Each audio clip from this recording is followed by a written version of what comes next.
In this build guide, we're going to cover the Tidalist. Let's jump into this build and see just how it works. The Tidalist is a mage build that focuses on purely Hydrosophist skills to deal water damage, heal, and buff. Tidalist will unleash the fury of the tides by drenching and icing nearby enemies, hampering their movement, chilling and freezing them. Since both chilled and frozen enemies lose 20% water resistance, Tidalist can deal increased damage by repeatedly striking the same target. Because Hydrosophist has many heals and buffs in its skill line, Tidalists have fewer attack skills than other mages. This is why Tidalists use dual wands in between cooldowns to help keep their damage high. A Tidalist using wands will deal slightly less damage per attack as that of a two-handed pure warrior build. The downside being that Tidalists cannot hit multiple targets and have a lower critical multiplier. However, they can strike from 13 meters or further in some cases, and gain a damage bonus from Huntsman if elevated, which can push them over the top. Tidalists focus on intelligence to increase the damage of their precious few damaging Hydrosophist skills, as well as their dual wand attacks. Tidalists should start putting points into wits once intelligence is nearly maxed to help increase their critical chance, because it is more important to Tidalists than just about any other mage build. Hail Strike, Ice Fan, Hailstorm, and dual wand attacks all fire multiple projectiles that critically hit, or don't, independently. What this means is that it's imperative that you increase your critical chance when you can, because the higher it is, the more likely that each projectile will critically hit. Tidalists will utilize intelligence-based armor and thus will have high magic armor. This means their primary threat will be melee units and archers because they will have low physical armor. Tidalists will want to look for armor with Hydrosophist, Intelligence, Wits, Critical Chance, Huntsman, and finally Scoundrel on it in that order. This will ensure maximum damage on both spells and wand attacks. Slot Frost Runes of Power into your armor to increase water resistance and for more intelligence, and a Fire Rune of Power into your necklace for more critical chance.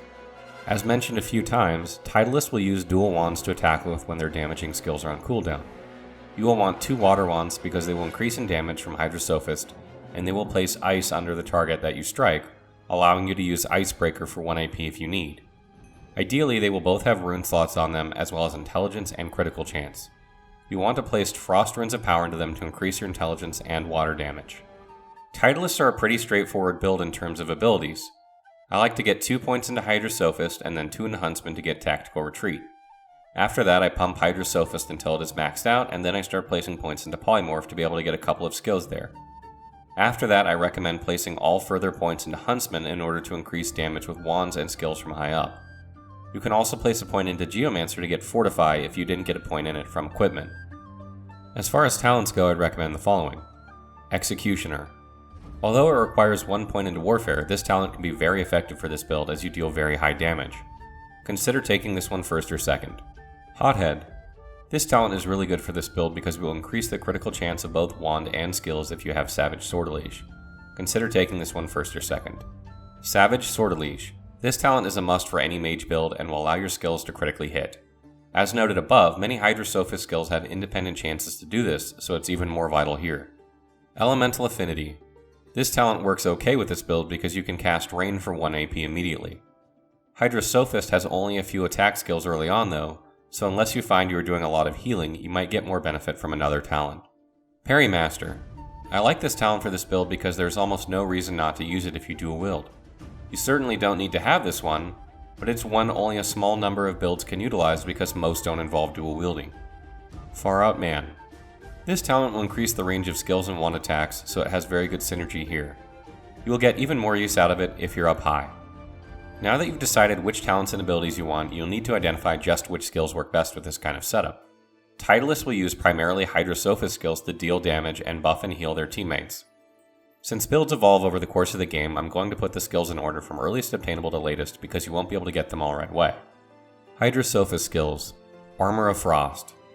The best way to buff your or a teammate's magic armor and also removes a variety of status effects.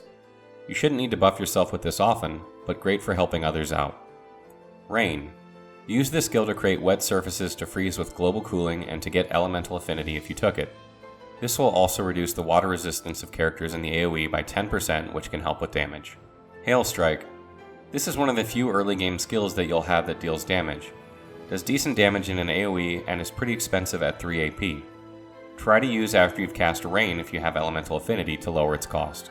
Restoration. A good early game heal that can remove a couple of status effects. Can also be used on undead to mess them up pretty good. Deals damage to their physical armor. Ice Fan. This is a decent damaging range skill that can strike up to 3 different targets. Can freeze enemies, so consider using it to CC multiple targets if they have no magic armor instead of trying to kill just one. Global Cooling. This skill doesn't do a whole lot of damage no matter what you do in this game. However, it can freeze multiple enemies that have no magic armor. Consider using turn 2 or 3 after many have been stripped.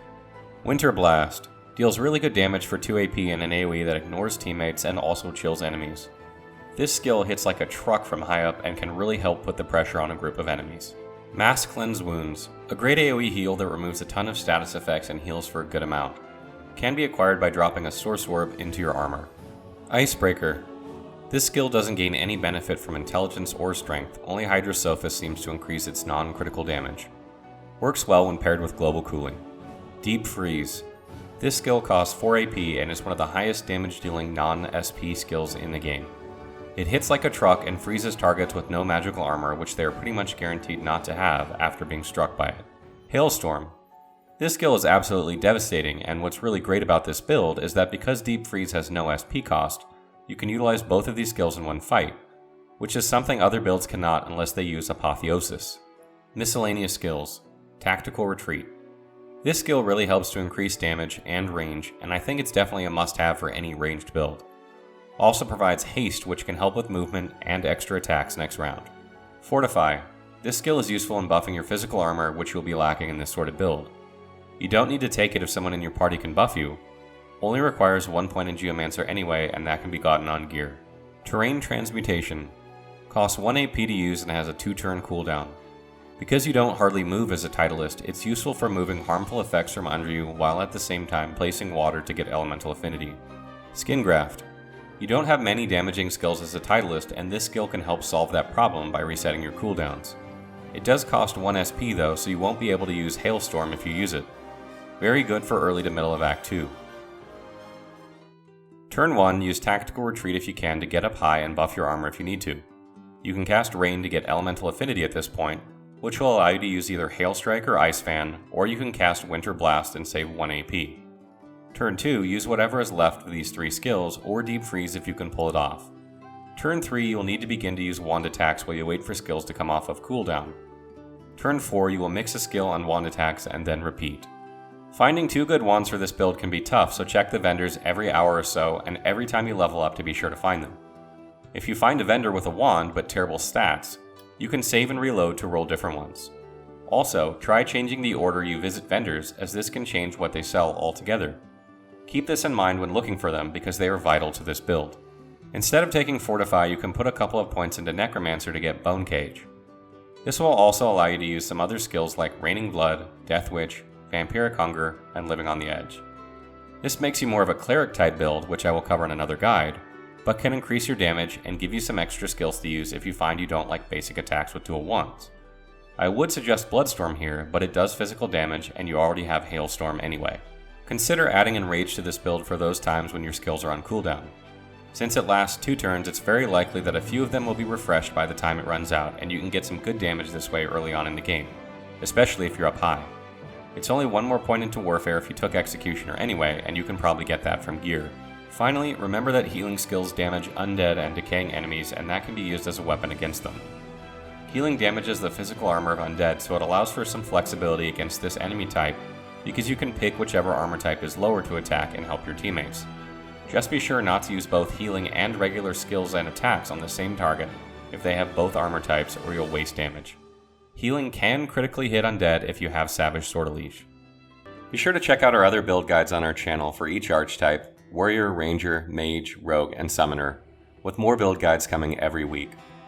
Good luck, Sorcerers. Rivlon is counting on you.